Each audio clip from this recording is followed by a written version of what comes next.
alienígenas parte 5. Bueno, como dije en videos anteriores, la fórmula o la ecuación de Frank Drake para calcular la probabilidad de civilizaciones alienígenas que hay en nuestro entorno galáctico tiene algunos sesgos, como el de las ondas de radio, o civilizaciones que tengan ondas de radio como lo más avanzado. Bueno, tiene sus sesgos, tiene algunos términos de la ecuación que tenemos los datos bastante precisos.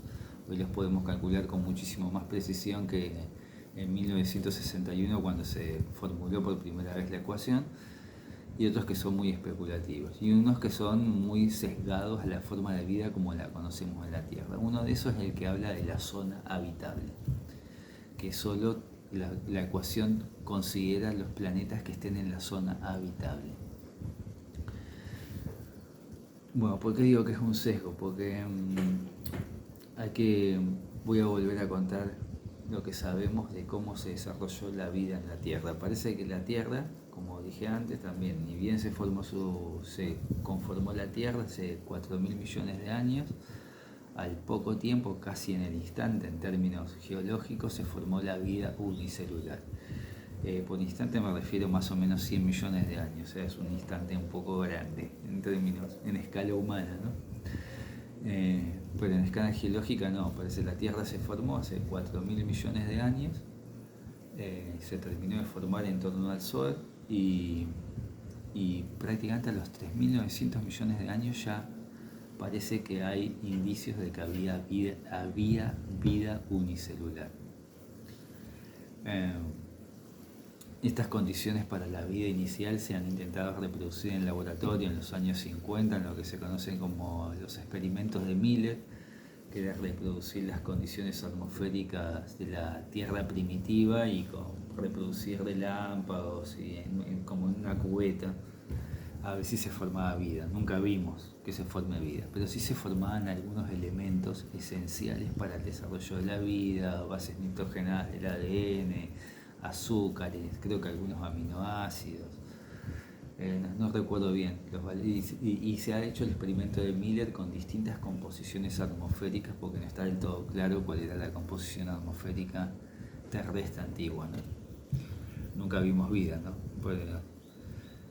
Todo parece indicar que la Tierra, ese instante que hablo, duró 100 millones de años. O sea, tendríamos que estar con la cubeta de Miller viendo 100 millones de años. Y en escala humana es un montón de tiempo, ¿no?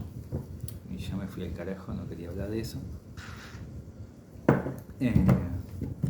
Bueno, durante todo ese periodo, un periodo de 3.500 millones de años, 3.400 millones de años, y vamos a ser un poquito más preciso, la vida fue unicelular, el reino del unicelular.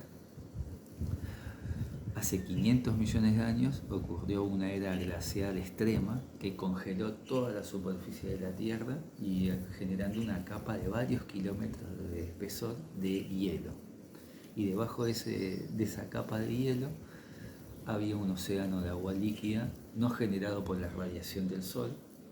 O sea, estar en la zona habitable no importaba un carajo. Y ese manto de agua líquida debajo de hielo era generado sobre todo por el calor interno de la Tierra.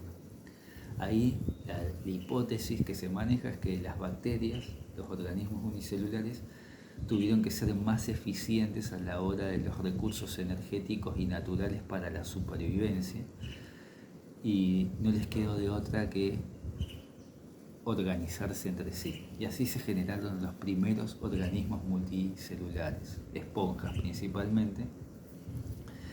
Y de ese periodo, de hace 500 millones de años, surgió lo que se conoce como la explosión cámbrica, y se generaron un montón de tipos de animales y bichos completamente nuevos y novedosos y raros, digamos.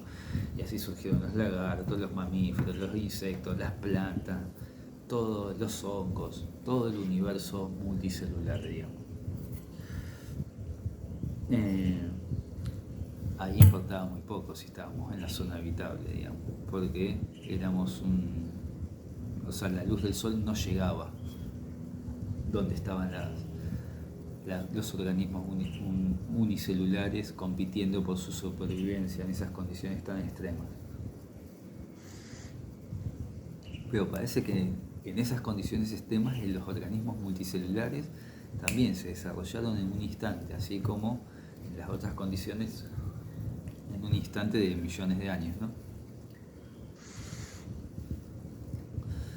Bueno, resulta que en el sistema solar hay varios lugares que tienen esas condiciones que tuvo la Tierra hace 500 millones de años, de ser una bola de hielo con agua líquida en su interior.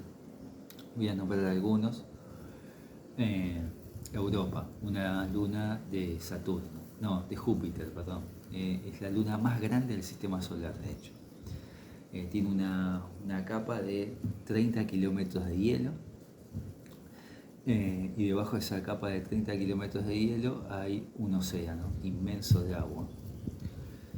Eso es lo que dicen los astrónomos, los astrofísicos, con los datos que tenemos de la Luna, ¿no? De hecho hay como rupturas en su superficie que parece que ha permitido ver erupciones de agua, y tenemos alguna idea de los elementos que hay en esa agua adentro, digamos, como sales y qué sé yo, parece que es un agua salada como nuestros océanos.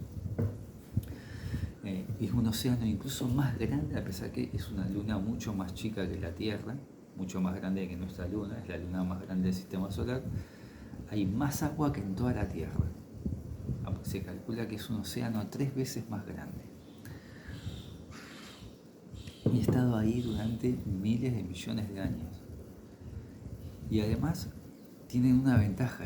Bueno, voy a nombrar otros. Encélado. Encélado es una luna de Saturno, ahora sí es Saturno. Las mismas características que Europa, una superficie de hielo, agua líquida en su interior. Otro, Titán. Titán tiene otras características que lo convierten, también es una luna de Saturno, tiene otras características que lo vuelven muy interesante.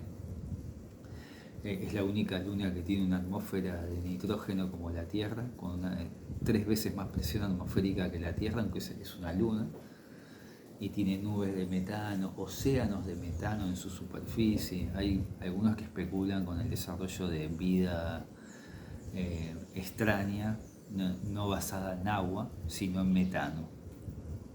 Pero bueno, me fui por las ramas. Lo importante de Titán en este caso es que debajo de la superficie de Titán, que es hielo, también toda una superficie de hielo, todo eso que ocurre de metano es arriba del hielo, digamos. Debajo del hielo hay un océano de agua líquida también, como en Encélado, como en Europa. Bueno, hay varias más, incluso hay planetoides. Planetoides son planetas pequeños, antes se le decía planetas. Por ejemplo, Plutón hoy es un planetoide, un planeta enano. Antes los astrónomos le decían planeta, ahora le dicen planetoide.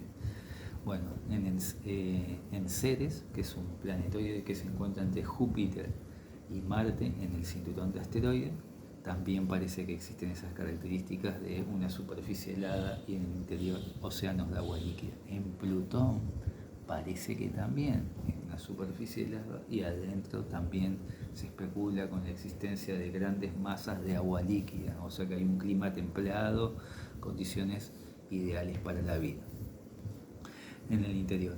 Todo esto lo genera. No importa a qué distancia del Sol estén, digamos. Por eso digo lo de la zona habitable de la ecuación de Drake es totalmente irrelevante. El agua líquida se forma por otros factores en estos mundos. En el caso de Europa, Encélado y Titán tiene que ver con la órbita. Por ejemplo, Europa tiene una órbita muy elíptica en torno a Júpiter. Y esto genera unas contracciones de mareas gravitatorias muy grandes en su núcleo, y eso genera calor. O sea, su fuente de calor, así como en la Tierra, en la superficie, es el Sol. En ellos son es la gravedad. La gravedad genera, la gravedad con su planeta gigante, ¿no? Con Júpiter genera tales esa órbita elíptica genera tal movimiento del manto y del núcleo de la Luna que genera el calor suficiente como para generar un clima templado adentro, y ahí tenemos un océano 3 veces más grande que los océanos de la Tierra. Lo mismo Encélado, Titán. Bueno, en el caso de Plutón, tiene Plutón, tenés a Plutón, el planeta Plutón, y tenés una luna que le dicen Caronte, y orbitan, tienen un núcleo de ¿cómo se dice? Bueno, no me sale, tiene la luna de Plutón es casi del mismo tamaño que Plutón, es un poquito más chico, Caronte.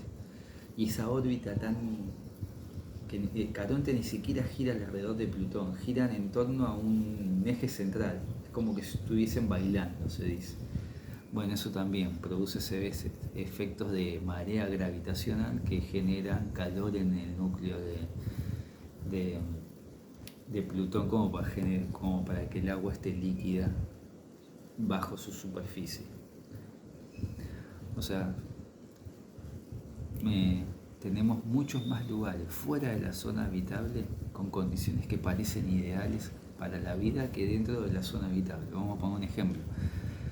Venus, la Tierra y Marte en teoría están en la zona habitable del Sol. Sin embargo, el único mundo con vida es la Tierra. Marte no hay vida, aparentemente, capaz que algunos especulan con que hubo vida en el pasado, no sé qué, o que hay vida bajo su superficie. Venus menos, ¿no? Hace 500 grados de temperatura, llueve ácido sulfúrico. Bueno, algunos especulan con que puede haber vida en la atmósfera superior, pero bueno, es otro tema, ¿no? Pues sí, estamos hablando de vida muy simple. A lo que iba con este tema es que estos mundos como Europa, Titán, Encélado, Ceres, Plutón mismo, tienen las condiciones que tuvo la Tierra para que se desarrolle la vida compleja, la vida multicelular de la que salimos nosotros, salieron los dinosaurios, toda la vida compleja, digamos. O sea que en teoría en estos mundos podría haber vida compleja. Y no solo eso, estos mundos tendrían la ventaja que estarían protegidos, por ejemplo, de impactos de meteoritos que podrían producir una extinción masiva como la que se produjo con los dinosaurios. O sea que la vida podría permanecer estable, evolucionando durante mucho más tiempo que al desnudo en la superficie de un planeta, donde estás a merced de que por ahí venga un cometa o un asteroide y te borre. ¿Cuál es la desventaja que tendrían estas formas de vida? Bueno, una de las desventajas es que tienen una capa de hielo de varios kilómetros. Para que tengamos una idea, nosotros, los humanos, con toda nuestra tecnología, lo máximo que hemos logrado penetrar en el manto terrestre son unos 10 a 14 kilómetros. Y el manto terrestre no es tan duro como lo sería una capa, una cáscara de 30 kilómetros de diámetro de hielo. El hielo a esas temperaturas que estamos hablando, 70 grados bajo cero, más incluso, es mucho más duro que el cuarzo. O sea que ahí se podrían, suponiendo que se desarrollen civilizaciones alienígenas, estarían atrapados. O tardarían mucho tiempo, tendrían que volverse muy tecnológicos, tener muchísima tecnología para poder tener la tecnología suficiente como para penetrar su capa de hielo y poder salir a la superficie. Ya ahora me voy al terreno de la imaginación, ¿no? O sea que podríamos tener dentro de nuestro propio sistema solar varios lugares con vida compleja, Europa, Encélado, Ceres, Plutón, y hay muchos más, hay muchos otros cuerpos con características similares. Y que adentro de uno de esos o de varios de esos, por tener condiciones de estabilidad para la vida durante mucho más tiempo y encima vida multicelular, haya civilizaciones incluso más avanzadas que la nuestra, pero que no pueden salir, están atrapados. Porque están atrapados en un tremendo escudo de hielo, ¿no? Que como dije es mucho más duro de penetrar que el cuarzo mismo. En algún momento, si son suficientemente inteligentes y civilizados, en algún momento con su tecnología van a poder penetrar su cáscara y salir a la superficie.